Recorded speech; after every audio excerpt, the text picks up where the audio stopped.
Selamat berjumpa dalam program Keluarga Indonesia Bahagia, dan malam hari ini kita programnya adalah Q&A atau tanya jawab masalah-masalah keluarga. Dan malam hari ini sudah hadir bersama kita yang akan menjawab kita berdua. Jadi saya akan membaca pertanyaan, terus Ibu Krisna Dewi akan menjawab. Setelah itu saya akan nambahi menjawab juga. Jadi formatnya seperti itu, 3 pertanyaan. Setelah itu peserta Zoom yang mau bertanya silakan ditulis, bisa private ke saya, nanti kita akan jawab berdua. Dan bisa juga bukan berdua, tapi bertiga atau malah berempat, tergantung, tapi tidak hanya kami berdua. Di sini ada Kak Pujianto, mungkin masalah parenting bisa menambahkan, ada Pak Erik Kristianto juga, untuk masalah couples nanti juga bisa menjawab, dan di akhir acara nanti akan bergabung Pak Roni Daud Simeon karena beliau saat ini sedang ada di Mataram, Lombok. Jadi tetap akan bergabung karena itu wajib untuk menutup dengan perjamuan ya. Oke, kita mulai pertanyaan pertama. Saya akan baca ya, Bu Krisna. Pertanyaannya adalah, saya mau nanya gimana sih menghadapi suami yang hobinya, wah hobi ya, ini hobinya apa, ngelukis bukan, namanya Pak Jarot ya kan, hobinya kuliner bukan, hobinya mencari keributan. Kalau hobi itu kalau nggak dilakukan bete, ya. Hobi itu kalau nggak dilakukan nggak bisa tidur pulas. Nah, ini hobinya ini keributan. Jadi kalau belum marah kayak belum sarapan. Apakah dia bosan sama saya ya? Ya nggak tahu, tanya sendiri sama suaminya ya. Sedikit-sedikit menghina saya karena saya tidak bekerja. Ini boleh didata ini. Tapi oke, Bu Krisna biar menjawab ya. Suami kok hobinya cari keributan, apa bosen? Dan bukan hanya mencari keributan, menghina lagi. Saya yang tidak bekerja. Oke, silakan Bu Krisna. Wah, ini pertanyaan yang bagus ya, menarik gitu ya. Hobi cari keributan ya, bikin gara-gara. Ini kurang kerjaan kalau mau ngomong gampangannya. Tetapi bahwa orang yang sering cari keributan, artinya itu kan menunjukkan adanya emosi-emosi yang negatif ya. Ya, itu berarti kalau secara gamblang sih gampangnya, kalau kenyataan tidak sesuai dengan yang diharapkan, orang gampang marah, gampang nesu gitu ya, gampang udahlah maki-maki kalau kenyataannya itu kadang-kadang tidak sesuai dengan yang diharapkan. Nah, ini yang menjadi introspeksi buat ibu. Misalnya sebetulnya suami itu apa yang diharapkan dari ibu. Bisa saja nanti kita mengajak dia berkomunikasi ketika hatinya sedang enak, sedang tersenyum, mungkin nonton televisi atau nonton di YouTube channel yang lucu-lucu, pas dia tersenyum, lah di situ kita nimbrung sebetulnya apa sih yang diinginkan.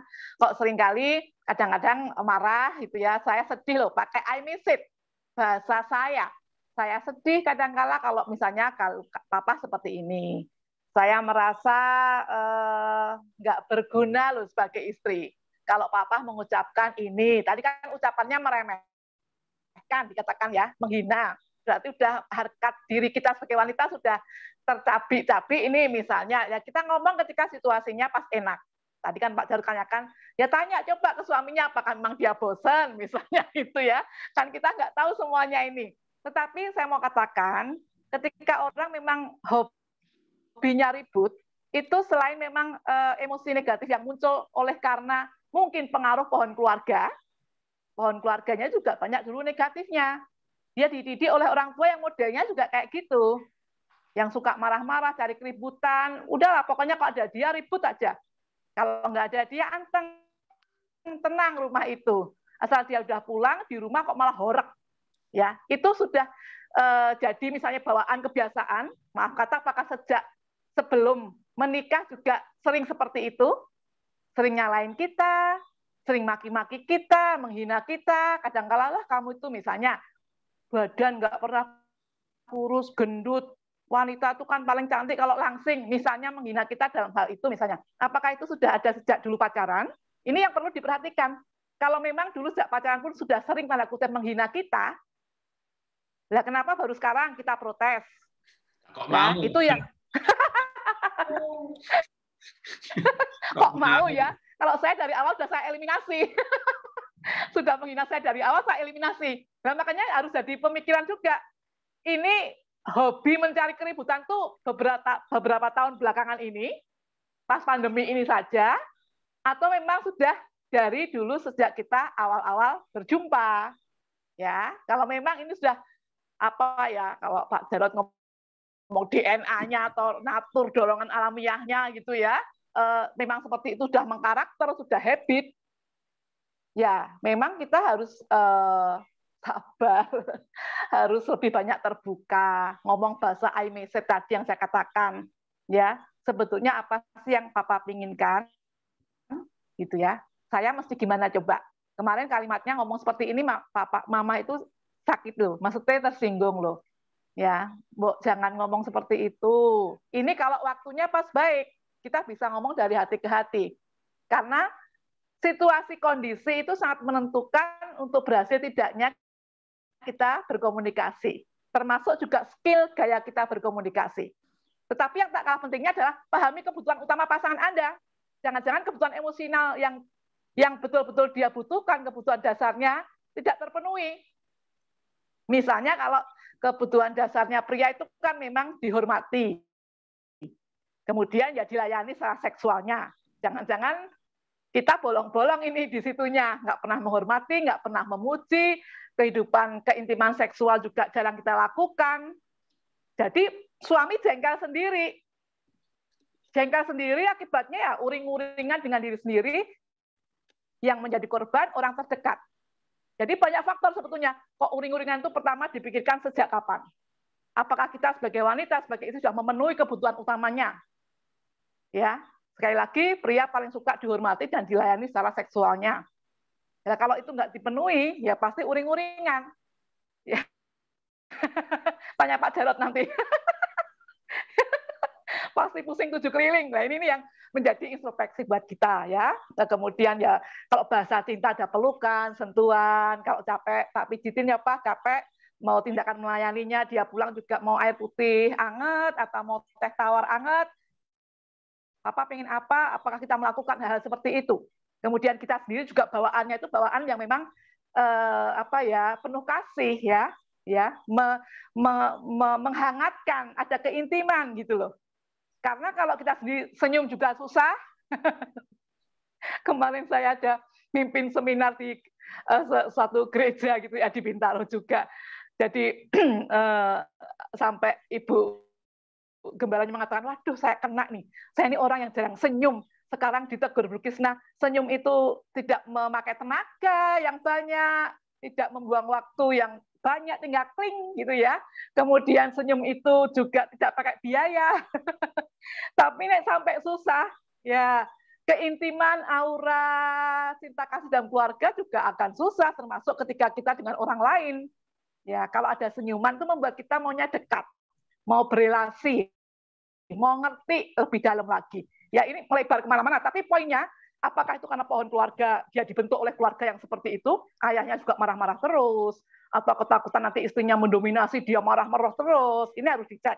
Kemudian apakah kebutuhan utamanya sudah kita penuhi, kebutuhan dasarnya sebagai pria, suami itu, kemudian yang saya katakan tadi, kita juga perlu senantiasa terbuka.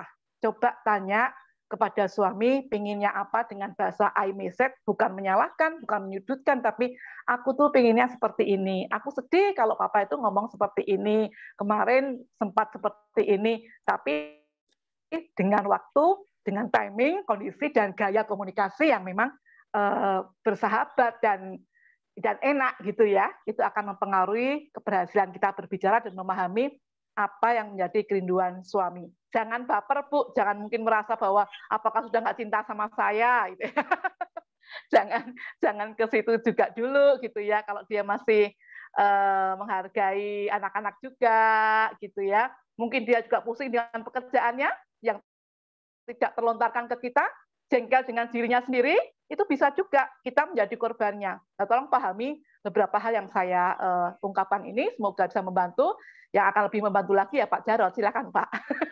Ya, oke. Sambil saya menjawab, Ibu bisa membaca pertanyaan tambahan yang saya send private ke Ibu. Itu adalah, pertanyaan dari peserta via Zoom. Ada tambahan 2 pertanyaan lagi ya. Oke. Nah, jawaban dari saya, suami saya hobinya ribut. Apa dia bosen sama saya? Bosen apa enggaknya? Saya ya enggak tahu gitu ya. Harusnya bukan nanya ke saya, tanya ke suaminya. Tapi yang saya bisa jawab, kenapa ada orang yang hobinya mencari keributan? Saya setuju dengan Ibu Krisna Dewi ya. Dalam arti orang itu yang hobinya ribut pasti dia nggak bahagia atau kebutuhan akan cinta utamanya tidak dipenuhi.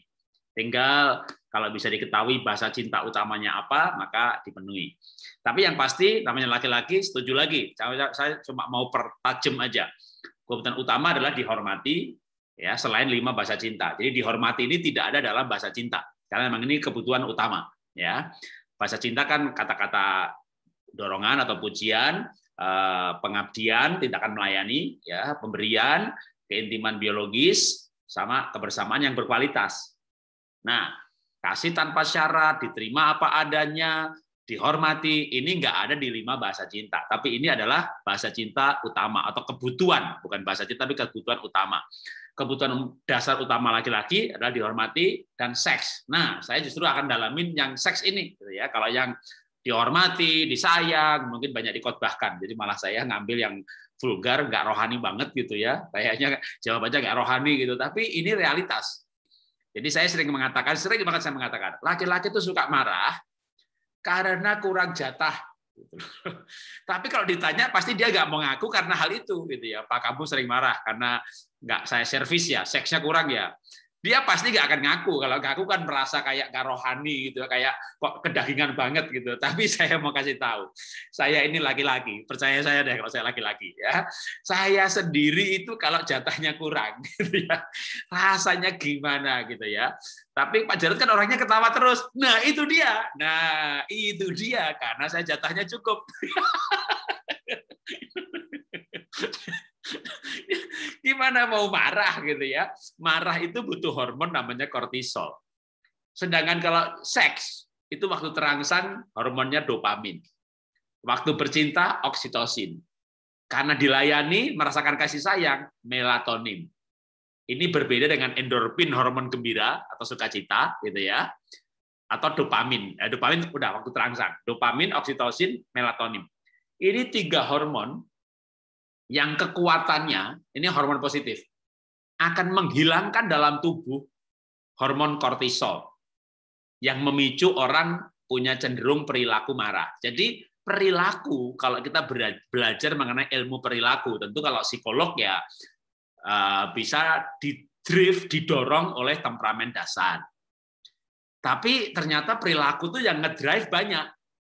Ya, di antaranya adalah hormonal tubuh. Ya, hormon itu mendorong perilaku. Maka misalnya anak mulai puber, hormon estrogen dan testosteron ya kalau wanita, testosteron kalau laki-laki, estrogen kalau wanita plus progesteron.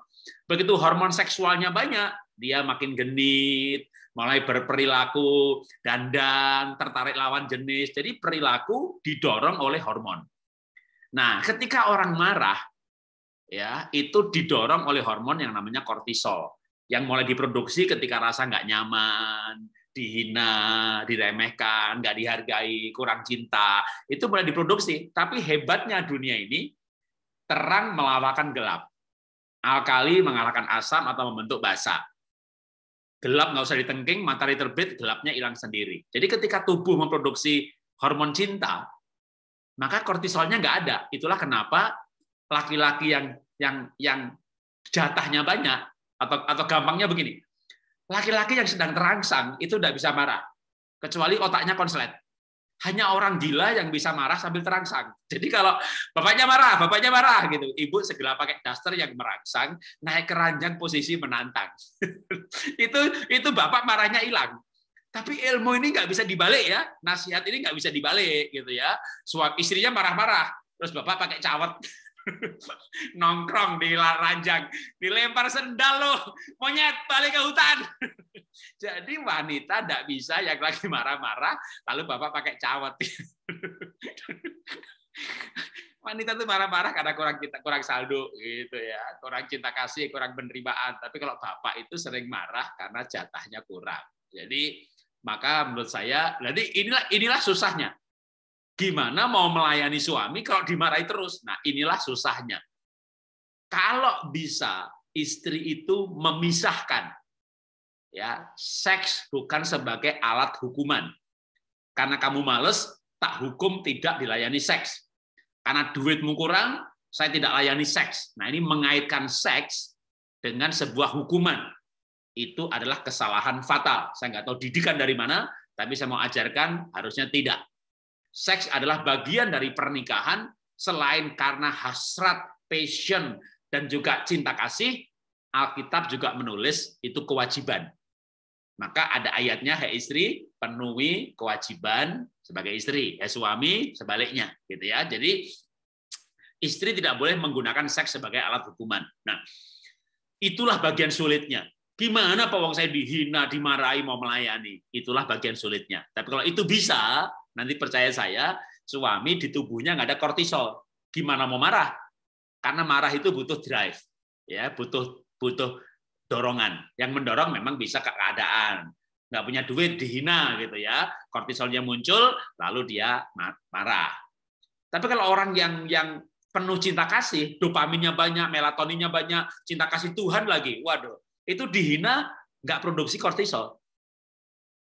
Maka tadi cinta itu penting, tapi juga hormon itu penting. Bahkan sebenarnya juga bisa perilaku itu didrive sama mikroba. Saya baru belajar mengenai mikroba hari-hari ini. Jadi manusia misalnya ada 10 sel tubuh, ya. Satu sel besarnya segini, katakan, ya. Misalnya segini dah, ya roti ini. Ini sel manusia. Maka satu sel tubuh manusia dikelilingi 10 mikroba. Mikrobanya ukurannya cuma 1 titik. Tapi jumlah mikroba dalam tubuh manusia 10 kali lipat dari jumlah sel.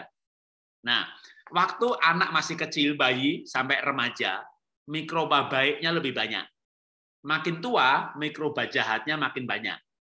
Itulah kenapa kita harus minum probiotik. Kita harus minum mikroba baik. Ya, makanan-makanan fermentasi, tempe, yogurt, kefir, kombucha, dan sebagainya sejenisnya. Itu adalah mikroba baik. Ada orang kena COVID minum itu 4 hari sembuh. Kenapa? Mikroba baiknya diperbanyak untuk melawan mikroba jahat. Dan kebaikan selalu mengalahkan kejahatan. Nah, mikroba sendiri ternyata jenisnya banyak-banyak, macam-macam. Ada mikroba yang suka manis, ada mikroba yang suka daging. Nah, makanya kalau kita itu puasa nggak makan manis 4 bulan saja, atau 1 bulan saja, mikroba yang manis-manis itu pada sekarat. Bahkan kalau kita ganti kebiasaan 3 bulan nggak minum manis, mikroba yang suka manis dalam tubuh kita itu pada sekarat bisa mati. Maka bulan yang keempat, bahkan mungkin sudah tinggal sedikit. Tapi kalau kita biasa minum manis, maka mikroba yang suka manis itu banyak. Sehingga nanti mereka kelaparan. Nah, waktu mereka kelaparan itu mikrobanya ini pada teriak ke sel nih, mau manis, maka Anda jadi makan manis. Jadi tanpa sadar perilaku juga didrive sama mikroba.